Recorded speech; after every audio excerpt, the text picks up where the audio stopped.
نحمده ونستعينه ونستغفره ونعوذ بالله من شرور أنفسنا وسيئات أعمالنا من يهده الله فلا مضل له ومن يضلل فلا هادي له وأشهد أن لا إله إلا الله وحده لا شريك له وأشهد أن محمدًا عبده ورسوله أما بعد يا أيها الذين آمنوا اتقوا الله حق تقاته ولا تموتن إلا وأنتم مسلمون يا أيها الناس اتقوا ربكم الذي خلقكم من نفس واحدة وخلق منها زوجها وبث منهما رجالا كثيرا ونساء واتقوا الله الذي تساءلون به والأرحام إن الله كان عليكم رقيبا يا أيها الذين آمنوا اتقوا الله وقولوا قولا سديدا يصلح لكم أعمالكم ويغفر لكم ذنوبكم ومن يطع الله ورسوله فقد فاز فوزا عظيما فإن أصدق الحديث كتاب الله وأحسن الهدي هدي محمد صلى الله عليه وسلم وشر الأمور محدثاتها وكل محدثة بدعة وكل بدعة ضلالة وكل ضلالة في النار வார்த்தைகளில் உண்மையானது அல்லாஹ்வின் வேதமாகிய அல் குர்ஆன் என்றும் வழிகாட்டுதல்களில் சிறந்தது கண்மணி நாயகம் ஸல்லல்லாஹு அலைஹி வஸல்லம் அவர்கள் காட்டி தந்த நபி வழியாகிய சுன்னா என்றும் காரியங்களில் எல்லாம் மிக மோசமானது அல்லாஹ்வினுடைய மார்க்கத்தில் மனிதர்கள் புதிதான விடயங்களை உண்டு பண்ணுவதென்றும் இவ்வாறான விடயங்கள் அனைத்தும் பித்அத்துகளாகும் பித்அத்துகள் அனைத்தும் வழிகேடுகளாகும் வழிகேடுகள் அனைத்தும் நாளை மறுமையில் நரகிற்கிட்டு செல்லும் என அல்லாஹ்வின் தூதர் ஸல்லல்லாஹு அலைஹி வஸல்லம் அவர்கள் தங்களது சொற்பொழிவுகளின் ஆரம்பத்தில் இம்மனித சமுதாயத்தினரை பார்த்து எச்சரித்த வாசகங்களை நானும் நினைவுபடுத்த கடமைப்பட்டுள்ளேன். அல்லாஹ்வினுடைய மார்க்கத்தை அதன் தூய வடிவில் அல் குர்ஆன் மற்றும் ஆதாரபூர்வமான ஹதீஸினூடாக கற்றறிந்து அதன் அடிப்படையில் அமல் செய்து நாளை மறுமை நாளில் சுவனத்துக்கு சொந்தக்காரர்களாக மாற வேண்டும் என்ற உயரிய நோக்கிலும் அவனால் கடமையாக்கப்பட்ட ஜும்ஆவினுடைய கடமையை குர்ஆன் சுன்னா அடிப்படையில் நிறைவேற்றிக் கொள்ள வேண்டும் என்பதற்காகவும் அவனுடைய மாளிகையில் நாமெல்லாம் ஒன்று சேர்ந்திருக்கிறோம். ரப்புல் ஆலமீன் நம் அனைவரையும் பொருந்திக் கொள்வானாக என பிரார்த்தித்தவனாய் அல்லாஹும் அவனுடைய தூதர் ஸல்லல்லாஹு அலைஹி வஸல்லம் அவர்களும் எங்களுடைய வாழ்க்கையில் என்னென்ன விடயங்களை எடுத்து வாழ வேண்டுமென இறைக்கட்டளை பிறப்பித்துள்ளார்களோ அவ்வாறான விடயங்கள் அனைத்தையும் எடுத்து வாழ வேண்டும் என்றும் எவ்வாறான விடயங்களை விட்டும் தவிர்ந்து வாழுமாறு தடை விதித்துள்ளார்களோ அவ்வாறான விடயங்களை விட்டும் தவிர்ந்து வாழ வேண்டும் என்றும் நமக்கு மத்தியில் வசியத்தெனும் நல்லுபதேசம் செய்தவனாய் மார்க்க அறிவின்மையால் சீரழியும் சமுதாயம் என்ற தலைப்பினூடாக எங்களுடைய முஸ்லிம் சமுதாயம் பல வகையான சீரழிவுகளுக்கு உட்படுவதற்கு மிக பிரதான காரணமாக அமையப்பெற்றிருக்கக்கூடிய இந்த மார்க்க அறிவு குறித்து தான் நாம் சில தகவல்களை இன்றைய ஹுத்பாவினூடாக தெரிந்து கொள்ள இருக்கின்றோம். அன்பிற்குரிய சகோதரர்களே, அல்லாஹு தஆலாவின் நல்லடியார்களே,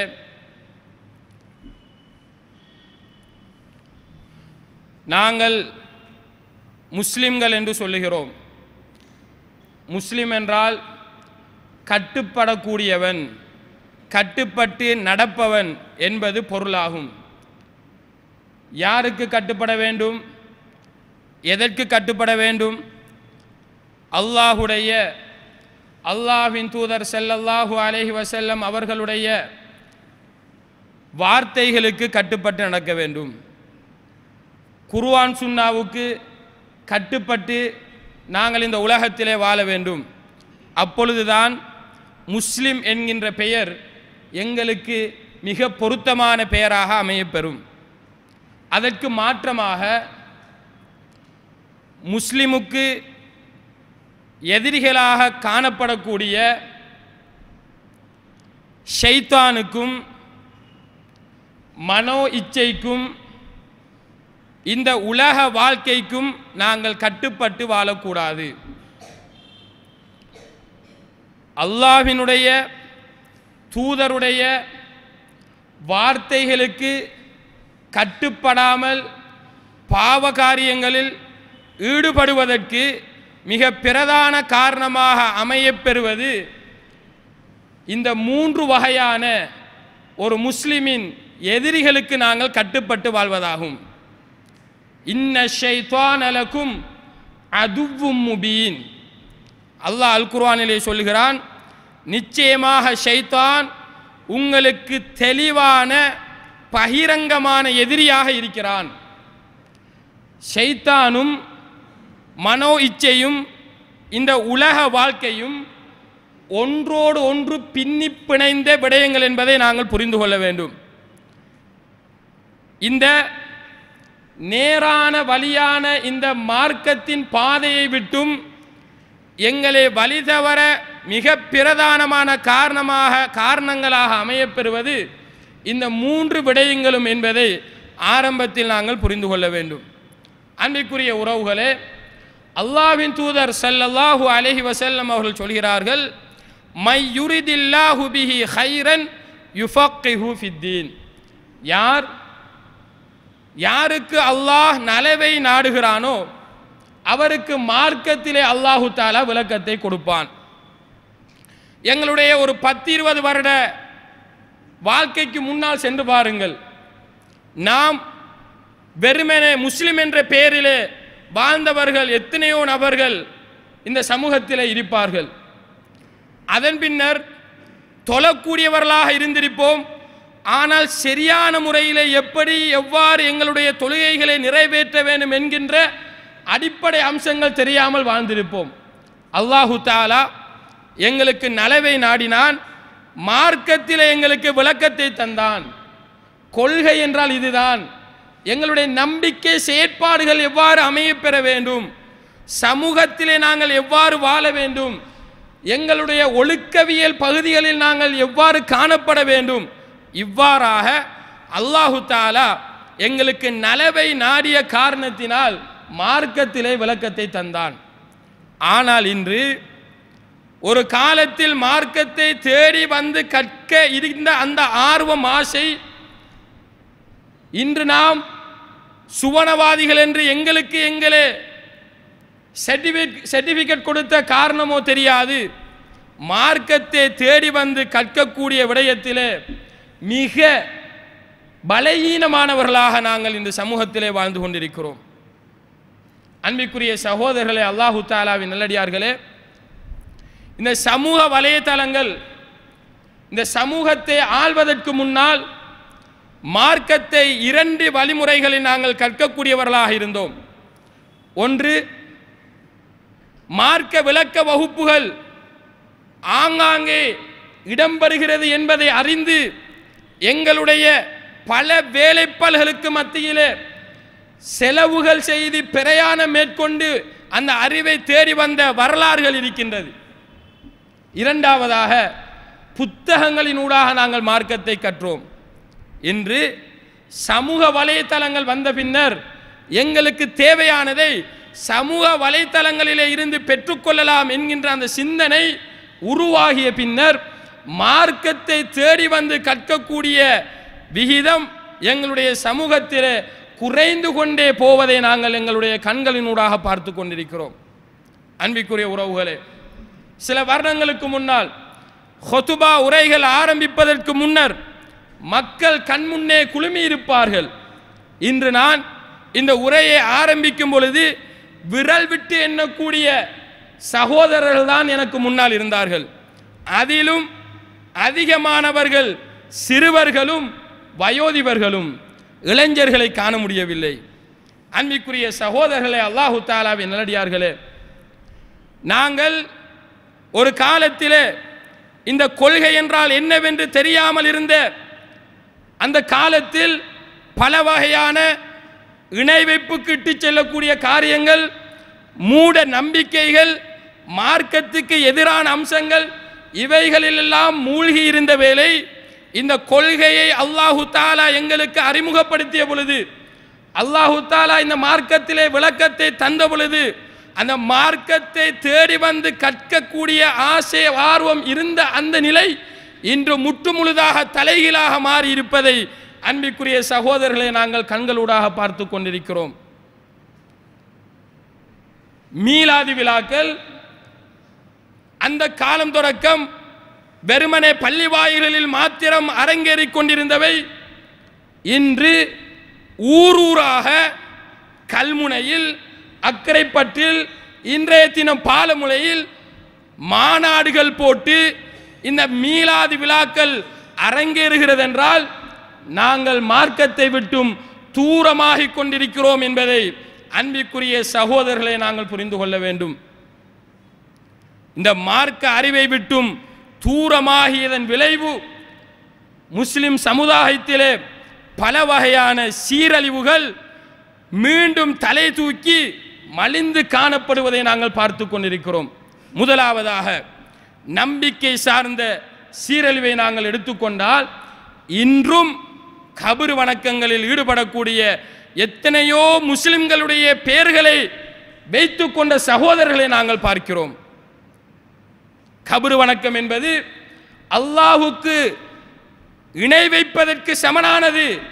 இணை வைக்கக்கூடிய ஒரு வணக்கம் கபர்களிடம் சென்று பிரார்த்திப்பது, கபர்களிலே அடங்கப்பட்டவருக்காக நேர்ச்சை செய்வது, அறுத்து பலியிடுவது, அந்த கபர்களை சுற்றி வலம் வருவது, இவைகள் அனைத்துமே அல்லாஹ்வை கோபப்படுத்தக்கூடிய மிகப்பெரிய பாவமாகிய இணை வைப்பு என்பதை அன்பிற்குரிய உறவுகளே இன்றும் எங்களுடைய சமுதாயம் உணரவில்லை என்றால் மார்க்க அறிவிலே ஏற்பட்டிருக்கக்கூடிய வீழ்ச்சி தான் அதற்கு காரணம் என்பதை சகோதரர்களை நாங்கள் புரிந்து கொள்ள வேண்டும்.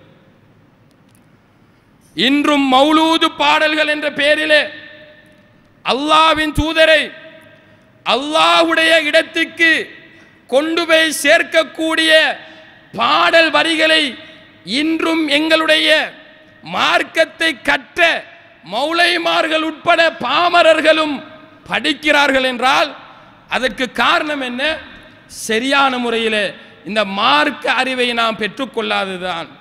குறி, சாஸ்திரம், சகுனம் என இன்றும் எங்களுடைய முஸ்லிம் சமுதாயம் இந்த மூட நம்பிக்கைகள், இணை வைப்புகளுக்கு பின்னால் செல்வதற்கு மிக பிரதான காரணமாக இந்த மார்க்க அறிவை தேடி கற்றுக்கொள்வதில் இருக்கின்ற குறைபாடு என்பதை அன்பிற்குரிய சகோதரர்களை நாங்கள் புரிந்து கொள்ள வேண்டும்.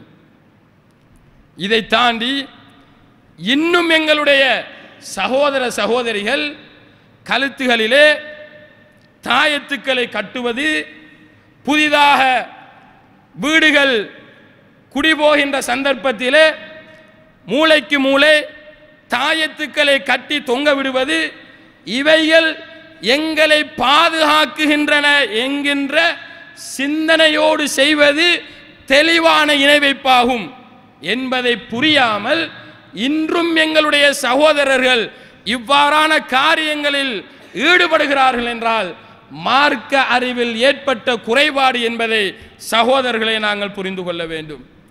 இதை தாண்டி மூட நம்பிக்கைகள் என்கின்ற ஒரு பகுதியை எடுத்துக்கொண்டால் இன்றும் வீடுகளிலே பெண்கள் இரவு நேரங்களிலே யாராவது நகம்பட்டி விட்டால், முடிவார்ந்து விட்டால், ஆடைகளை தைத்தால் இன்றும் எங்களுடைய சமுதாயத்தில் இருக்கிறது.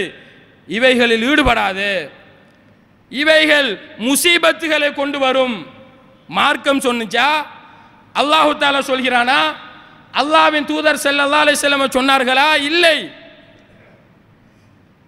இவ்வாறான காரியங்களை இரவு நேரங்களில் செய்வது வீட்டிலே பரக்கத்தின்மையை உருவாக்கி முசீபத்தை கொண்டு வரும் என்றால் எவ்வளவு பாரதூரமான நம்பிக்கை என்பதை அன்பிற்குரிய உறவுகளை நாங்கள் புரிந்து கொள்ள வேண்டும்.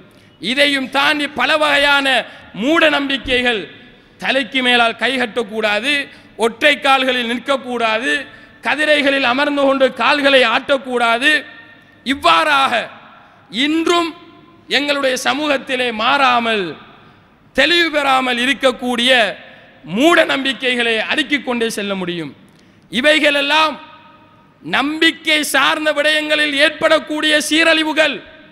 இவைகளுக்கு மிக பிரதான காரணம் நாங்கள் மார்க்க அறிவை தேடி கற்றுக்கொள்வதில் காட்டுகின்ற ஆர்வம், ஆசை, இவைகளில் ஏற்படக்கூடிய குறைபாடு என்பதை சகோதரர்களை நாங்கள் புரிந்து கொள்ள வேண்டும்.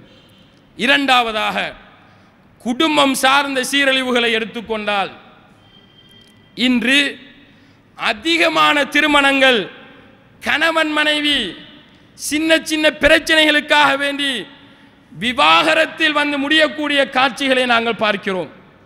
இதற்கு மிக பிரதான காரணம் கணவன் மனைவி எவ்வாறு வாழ வேண்டும் என்கின்ற அடிப்படை அறிவு கூட தெரியாமல் நாங்கள் திருமணம் முடித்து குடும்ப வாழ்க்கையில் ஈடுபடுவது.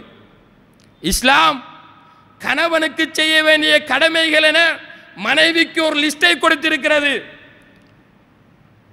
மனைவிக்கு கணவன் செய்ய வேண்டிய கடமை என ஒரு லிஸ்டை கொடுத்திருக்கிறது.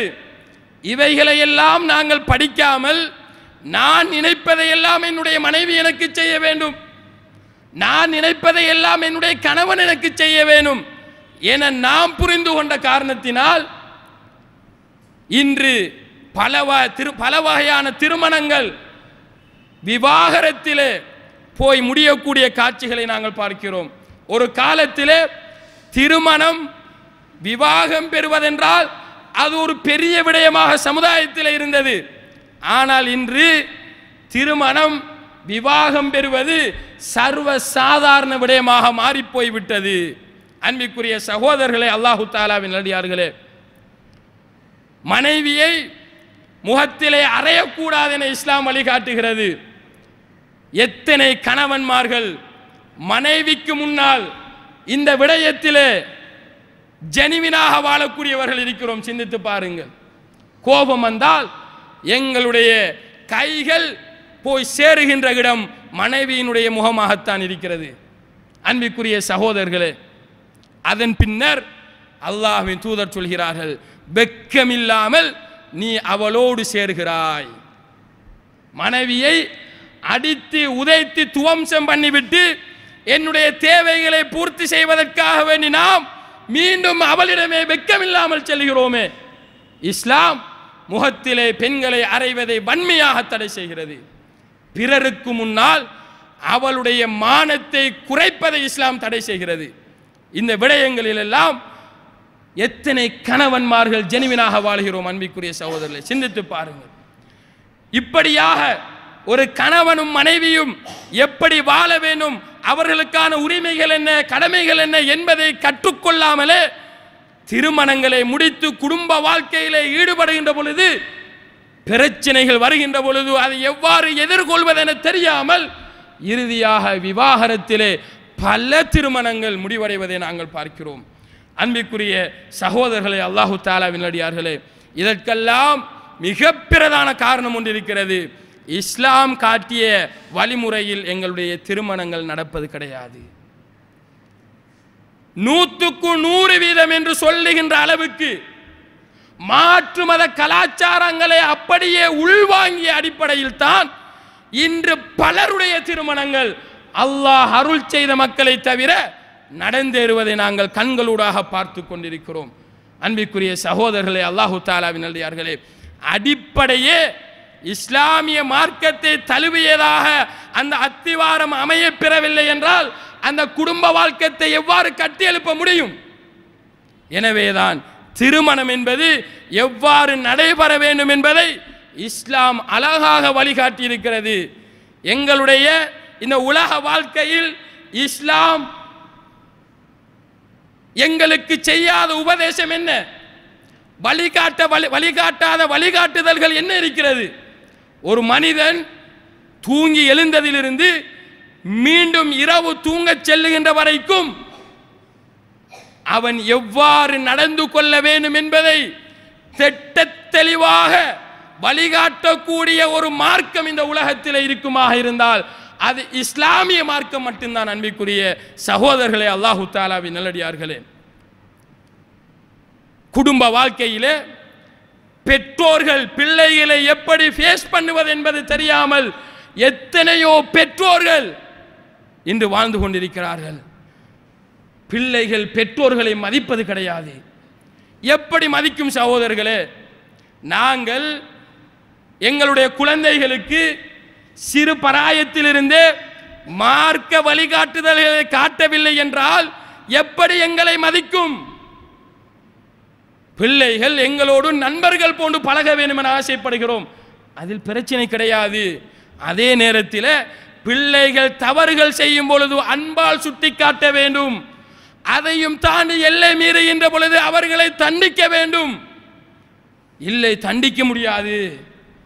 பிள்ளையை நான் தண்டிக்க மாட்டேன், நான் பிள்ளையோடு நட்பாக பழக வேண்டும் என்று சொன்னால் அவன் அவனுடைய நண்பனை எப்படி வாடா போடா மச்சான் என்று கூப்பிடுவானோ அதுபோன்றுதான் உங்களையும் கூப்பிடுவான். எப்படி மதிப்பான்?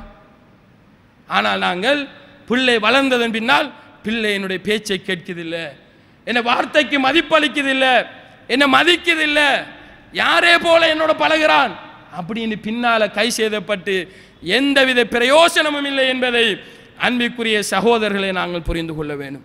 இது குடும்பம் சார்பாக இன்று எங்களுடைய சமுதாயம் எதிர்நோக்கக்கூடிய சீரழிவு, ஒழுக்கம் சார்ந்த சீரழிவு. மூன்றாவது வகை அன்பிற்குரிய சகோதரர்களே, அல்லாஹு தஆலாவின் அடியார்களே, ஒழுக்கம் சார்ந்த சீரழிவில் மிக பிரதான இடத்திலே இருக்கக்கூடியது இன்று போதைப் பொருள் பாவனை. வயது வித்தியாசம் இல்லை, ஜாதி மதம் இல்லை, ஆண் பெண் பாகுபாடு இல்லை, எல்லோரும் இன்று போதைப் பொருளுக்கு அடிமையாகக்கூடிய இந்த உலகத்தையே உலுக்கிக் கொண்டிருக்கக்கூடிய மிக பெரும் ஆயுதமாக இன்று போதைப் பொருள் இருக்கிறது என்பதை அன்பிற்குரிய சகோதரர்களை நாங்கள் புரிந்து கொள்ள வேண்டும். அதிலும் குறிப்பாக ஐஸ் என்று சொல்லப்படக்கூடிய இந்த போத பாவனை சமூகத்திலே ஊடுருவியதன் பின்னர் முஸ்லிம் யுவதிகள் உட்பட இன்று பல இளைஞர்கள் எந்தவித வயது வித்தியாசமும் இல்லாமல் இந்த போதைக்கு அடிமையாகி தங்களுடைய வாழ்க்கையை சீரழித்துக் கொண்டிருக்கக்கூடிய காட்சிகளை அன்பிற்குரிய சகோதரர்களை நாங்கள் அன்றாடம் பார்த்து கொண்டிருக்கிறோம், ஃபேஸ் பண்ணி கொண்டிருக்கிறோம். பெருநாள் போன்ற சந்தோஷமான தினங்கள் வருகின்ற பொழுது மதுபான கடைகளில் அப்துல்லா என்ற பெயரை வைத்த முஸ்லிம், முஹம்மது என்ற பெயரை வைத்த முஸ்லிம் இளைஞர்கள் மதுபான கடைகளிலே மதுபானங்களை கொள்வனவு செய்து சந்தோஷமான தினத்தை சந்தோஷமாக கழிக்கிறார்களாம். அல்லாஹு தஆலா பாதுகாக்க வேண்டும் உறவுகளே. இவ்வாறான சீரழிவுக்கெல்லாம் மிக பிரதான காரணம் என்ன என்பதை அன்பிற்குரிய சகோதரர்களை நாங்கள் சிந்திக்கின்ற பொழுது மார்க்கத்தை விட்டும் நாங்கள் தூரமாகிக் கொண்டிருக்கிறோம் என்பதை சகோதரர்களை நாங்கள் புரிந்து கொள்ள வேண்டும்.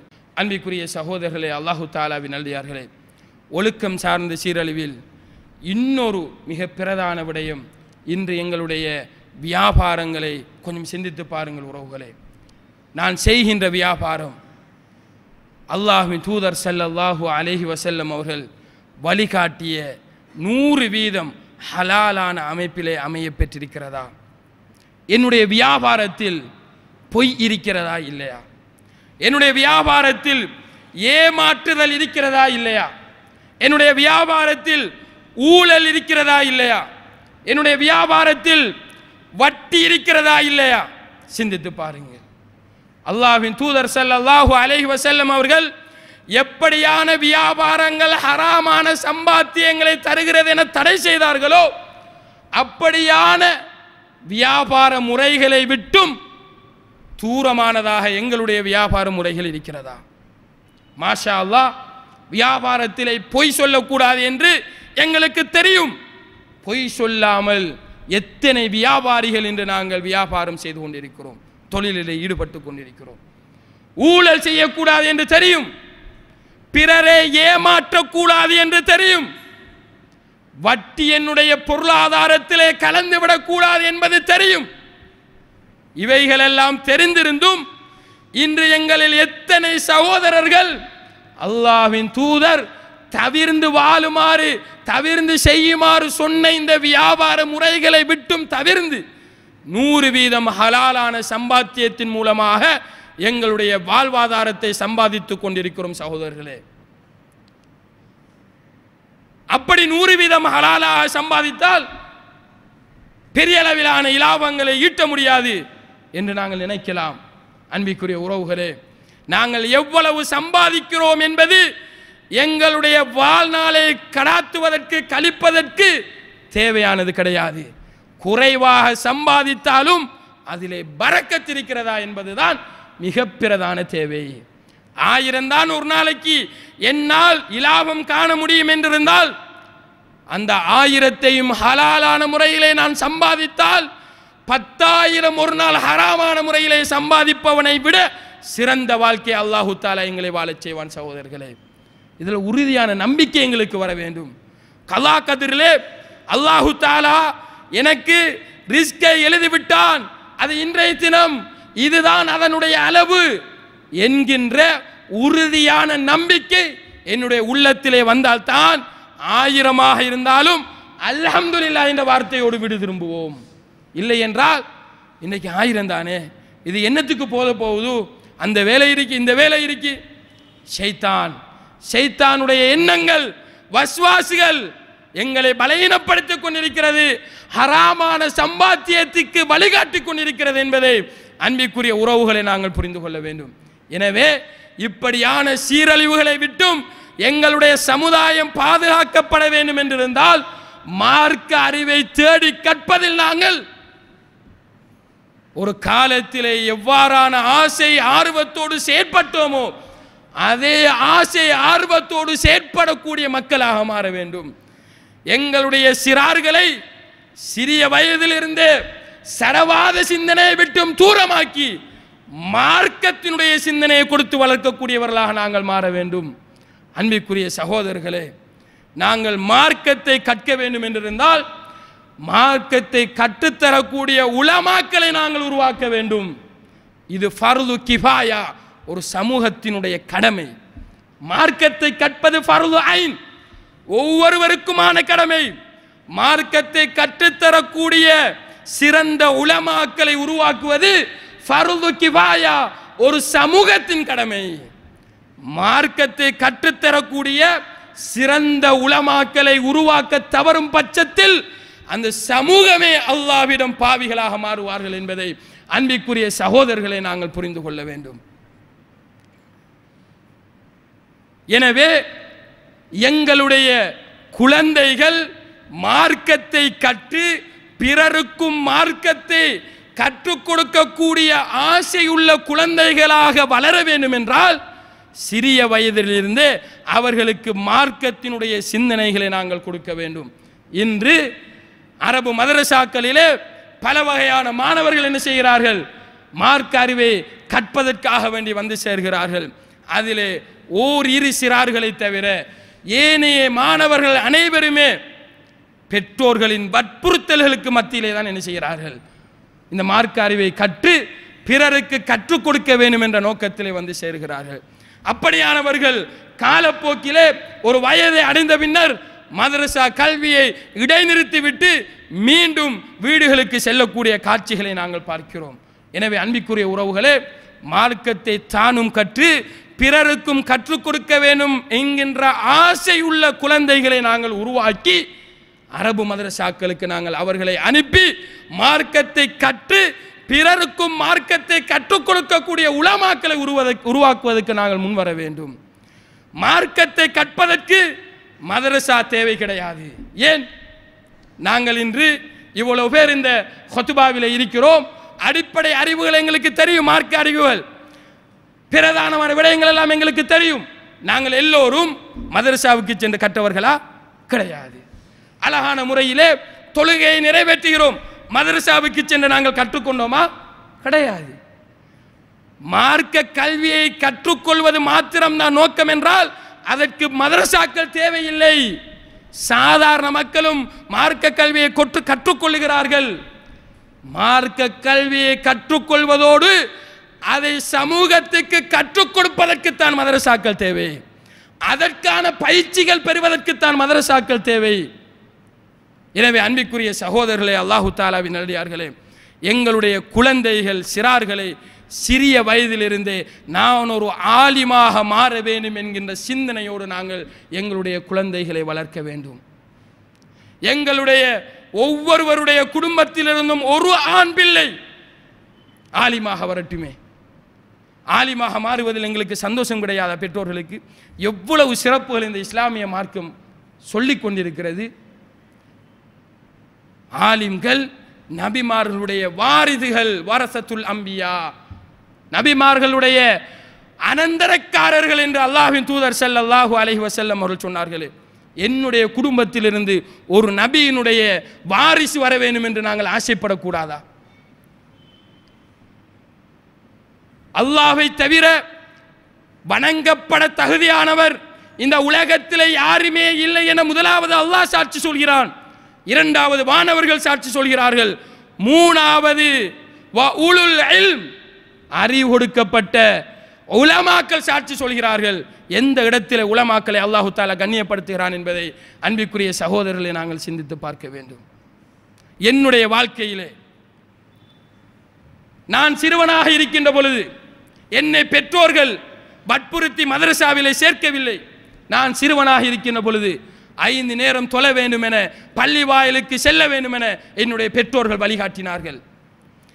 மகரிபுடைய அதான் கேட்டுவிட்டால் தொழுது விட்டு இஷா வரைக்கும் அல் குர்ஆனை ஓத வேண்டும் என வழிகாட்டினார்கள்.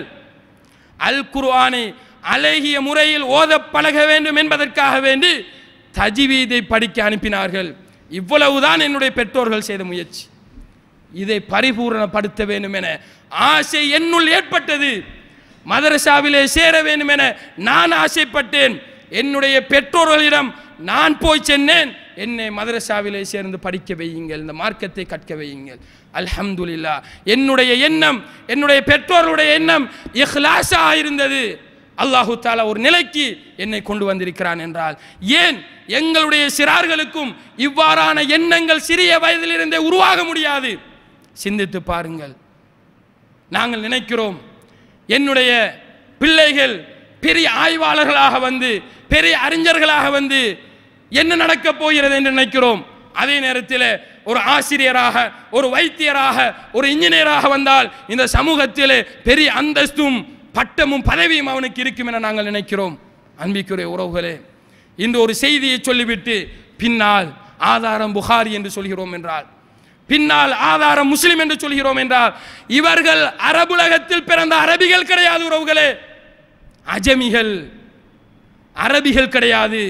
இன்று ஒவ்வொரு மனிதனுடைய முஸ்லிமினுடைய நாவிலையும் இமாம் புகாரி ரஹிமஹுல்லாஹ் அவர்களுடைய பெயர்கள் மொழியப்படுகிறது என்றால், இமாம் முஸ்லிம் ரஹிமஹுல்லாஹ் அவருடைய பெயர்கள் மொழியப்படுகிறது என்றால், இன்று ஒவ்வொரு அரபுலக அறிஞரும் தங்களுடைய ஹுத்பாக்களிலே செய்திகளை சொல்லிவிட்டு சஹஹுல் அல்பானி, ஹஸ்ஸனஹுல் அல்பானி, ضعفஹுல் அல்பானி, அல்பானி இமாமுடைய வார்த்தைகளை மொழிகிறார்கள் என்றால் இமாம் அல்பானி ஒரு அரபி கிடையாது உறவுகளே.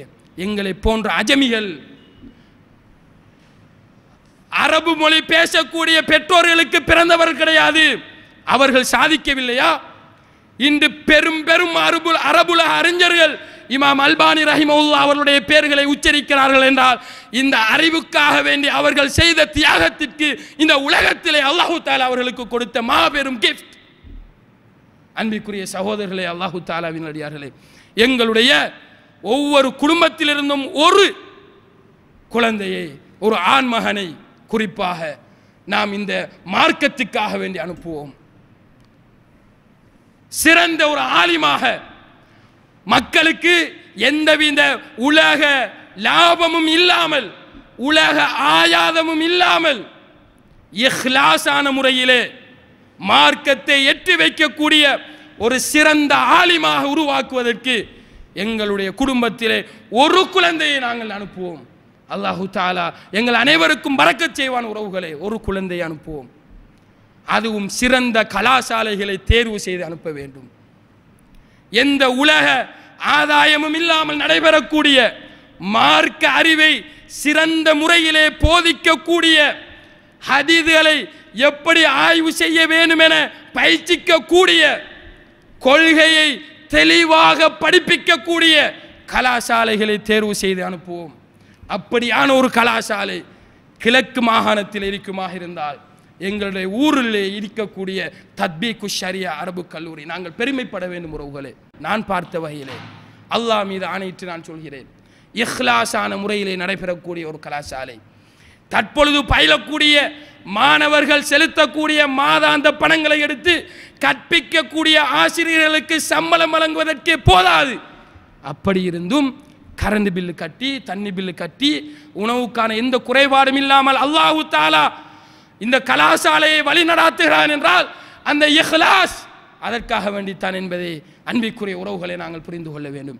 எனவே தத்பீக்கு ஷரியா அரபு கலாசாலையில் 2026ஆம் ஆண்டுக்கான கல்விக்காக வேண்டி புதிய மாணவர்களை சேர்ப்பதற்கான விண்ணப்பங்கள் கோரப்பட்டிருக்கின்றன.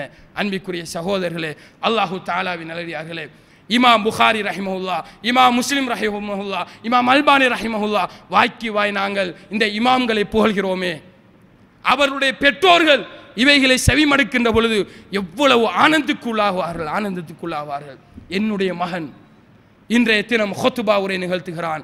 அல்ஹம்துலில்லாஹ், எல்லோரும் புகழ்ந்து சொல்கிறார்கள். அழகான முறையிலே அவனுடைய உரை காணப்படுகிறது.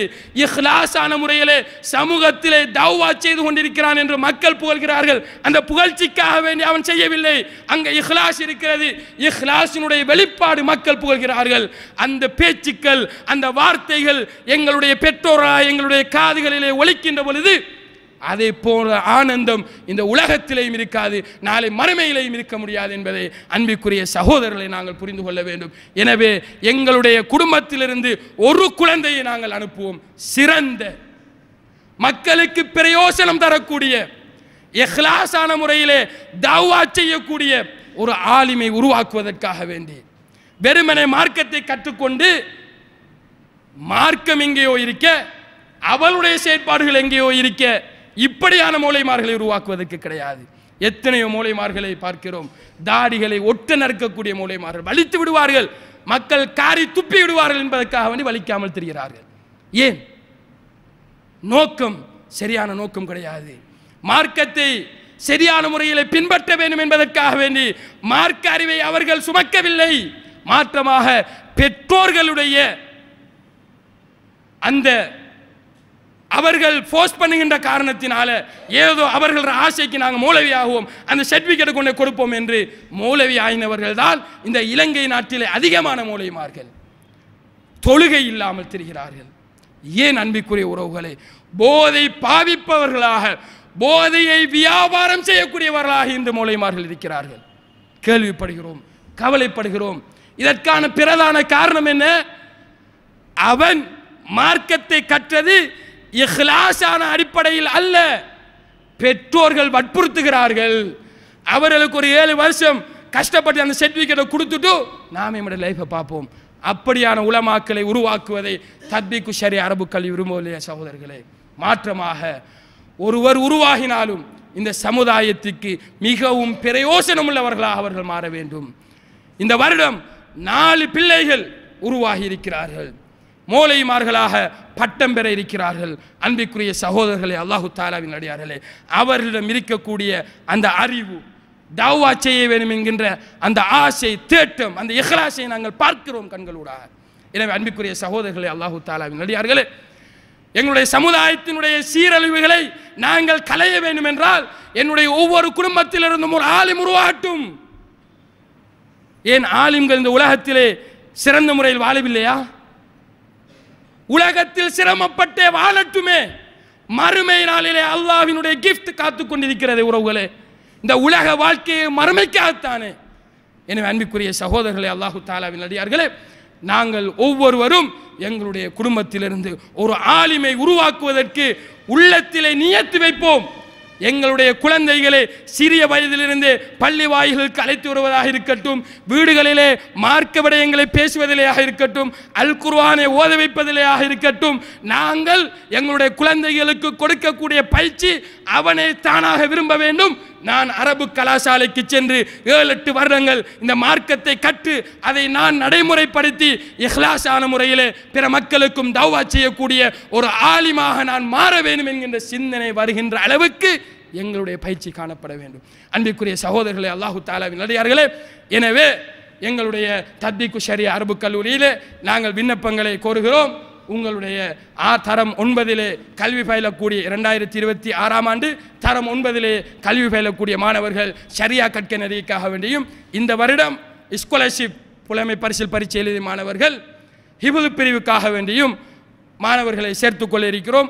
முடியுமான சகோதரர்கள் இந்த மார்க்கத்துக்காக வேண்டி உங்களுடைய சிறார்களை அர்ப்பணிக்க வேண்டும் என ஆசைப்படக்கூடியவர்கள், பின்னால் அவர்கள் ஊடாக நீங்கள் சுவர்க்கத்திலே சந்தோஷங்களை அனுபவிக்க வேண்டும் என ஆசை கொள்ளக்கூடிய சகோதரர்கள் உங்களுடைய குழந்தைகளை சேர்க்குமாறு நாங்கள் வினவிக் கொள்கிறோம். அன்பிற்குரிய சகோதரர்களே, அல்லாஹு தஆலாவின் நல்லடியார்களே, ஒரு காலத்திலே மார்க்கத்தை தேடி வந்து கற்றுக்கொள்வதிலே இருந்த ஆசை ஆர்வங்களை நாங்கள் மீட்டி பார்க்க வேண்டும். கொஞ்சம் அந்த காலத்துக்கு போய் சிந்தித்து பார்க்க வேண்டும். எவ்வளவு பிரச்சனைகள், எவ்வளவு கஷ்டங்கள் இருந்தும் மார்க்க விளக்க வகுப்பு ஒன்று நடைபெறுகிறது, மாநாடு ஒன்று நடைபெறுகிறது என்றால் எவ்வளவு தியாகங்களை செய்து ஊர் கடந்து சென்று பஸ்கள் பிடித்து சென்று வாகனங்களிலே பயணித்து எத்தனையோ மார்க்க விளக்க வகுப்புகளிலே இஹ்லாஸான எண்ணம் அந்த நேரத்தில் இருந்தது. மார்க்கத்தை தேடி கற்க வேண்டும் என்ற ஆசை ஆர்வம் இருந்தது. அந்த ஆசை ஆர்வங்களை மீட்டி பார்ப்போம். அன்பிற்குரிய உறவுகளே, மார்க்கத்தை தேடி கற்பதற்கு மார்க்க அறிவு என்பது ஒரு மட்டிடப்பட்ட அறிவு கிடையாது. ஸ்கூல் பாட சிலபஸ்களை போன்றது கிடையாது. மார்க்க அறிவு என்பது தேட தேட தேட அல்லாஹு தஆலா எங்களுக்கு நேர்வழியை தந்து கொண்டே இருப்பான். வல்ல ரப்புல் ஆலமீன் மார்க்கத்தை தேடி கற்று அதன் அடிப்படையில் அமல் செய்து வாழக்கூடிய நன்மக்களாக நம் அனைவரையும் ஆக்கி அருள்வானாக பிரார்த்தித்து முடித்துக் கொள்கிறேன். வாஹிரு தாவத்தி அனில் ஹம்துலில்லாஹி ரப்பில் ஆலமீன்.